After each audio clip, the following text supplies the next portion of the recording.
மக்கள் நீதி மய்யத்தின் நிறுவனரும் தலைவருமான மதிப்பிற்குரிய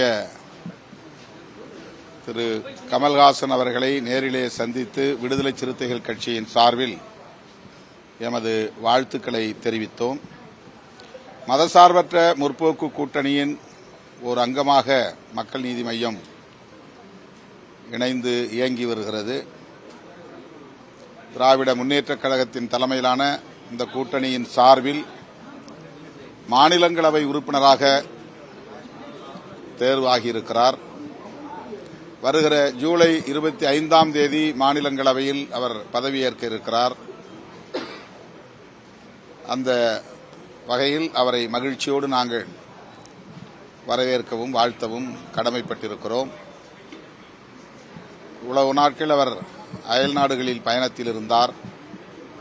அயல்நாட்டு பயணம் முடிந்து திரும்பிய நிலையில் அவரை நேரிலே சந்தித்து அவருக்கு விடுதலை சிறுத்தைகள் கட்சியின் சார்பில் எமது வாழ்த்துக்களை தெரிவித்ததோடு வருகிற ஆகஸ்ட் 17 என்னுடைய பிறந்த நாளை ஒட்டி 16ஆம் நாள் சென்னையிலே நடைபெறவுள்ள விழாவில்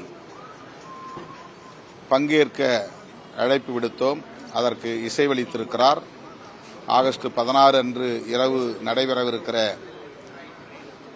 மதச்சார்பின்மை காப்போம் என்னும் கருப்பொருளில் நடைபெறவிருக்கிற நிகழ்வில் அவர் பங்கேற்று வாழ்த்துரை வழங்க இசைவளித்திருப்பது மகிழ்ச்சி அளிக்கிறது.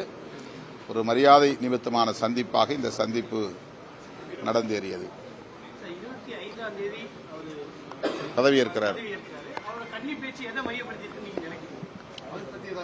கன்னி பேச்சுங்கிறது 25ஆம் தேதி நடக்காது. பதவியேற்ற பிறகு பேசுவார். அந்த நேரத்தில் பேசுவோம். அவர் தமிழுக்காக, தமிழர்களுக்காக, தமிழ்நாட்டுக்காக குரல் கொடுக்கக்கூடிய பார்வை உள்ளவர்.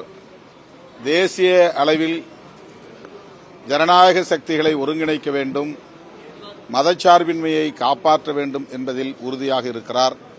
அதனால்தான் மதசார்பற்ற முற்போக்கு கூட்டணியில் ஒரு அங்கமாக இணைந்து இயங்கி வருகிறார். எனவே அந்த அடிப்படையில் தான் அவருடைய கன்னி பேச்சு அமையும் என்று நான் நம்புகிறேன்.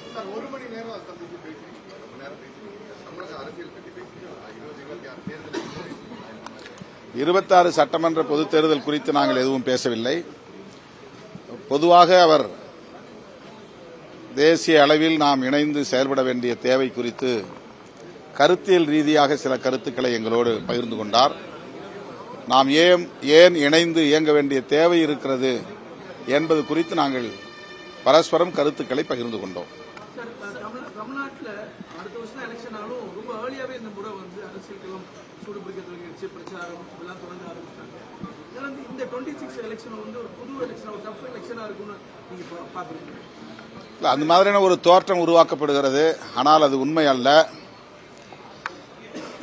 திமுக தலைமையில் ஒரு கூட்டணி இங்கே வலுவாக இருக்கிறது. திமுகவை எதிர்ப்பவர்கள் இன்னும் ஒரு கூட்டணி வடிவத்தையே பெறவில்லை. அதிமுகவும் பாஜகவும் கூட இன்னும் முரண்பாடாக பேசிக் கொண்டிருக்கிற நிலையைத்தான் நாம் பார்க்கிறோம்.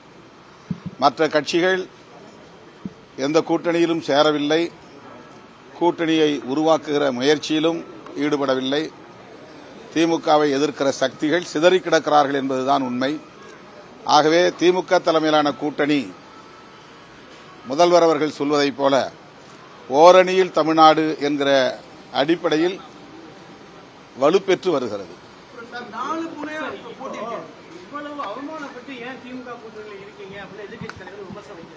கொடியேற்ற முடியல, மாநாட்டுக்கு அனுமதி கிடைக்கல, இவ்வளவு அவமானப்பட்டு ஏன் திமுக கூட்டணி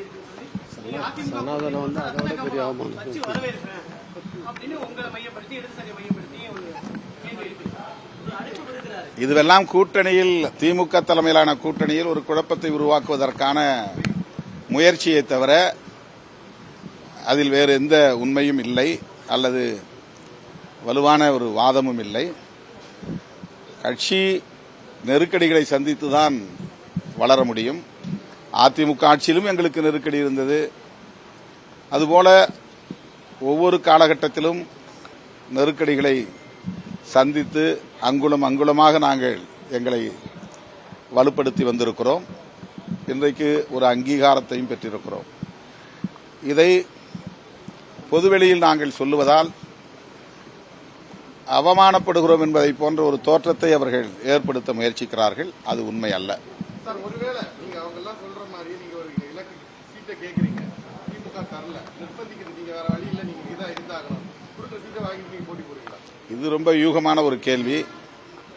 இந்த யூகமான கேள்விக்கு நான் மீண்டும் யூகமான ஒரு பதிலை சொல்ல முடியாது. நாங்கள் எல்லோரும் சேர்ந்து உருவாக்கிய கூட்டணி மதசார்பற்ற முற்போக்கு கூட்டணி. அந்த கூட்டணியை வலுப்பெறச் செய்வதும் அதை வெற்றி பெறச் செய்வதும் எங்களுக்கான பொறுப்பு.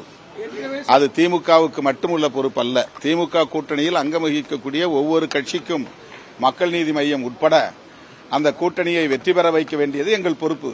எங்களுக்கு இடையிலே எத்தனை தொகுதிகளை பகிர்ந்து கொள்கிறோம் என்பது எங்களுக்கு இடையிலான பேச்சுவார்த்தையில் அது முடிவாகும். அது சுமூகமான முடிவாகத்தான் இருக்கும்.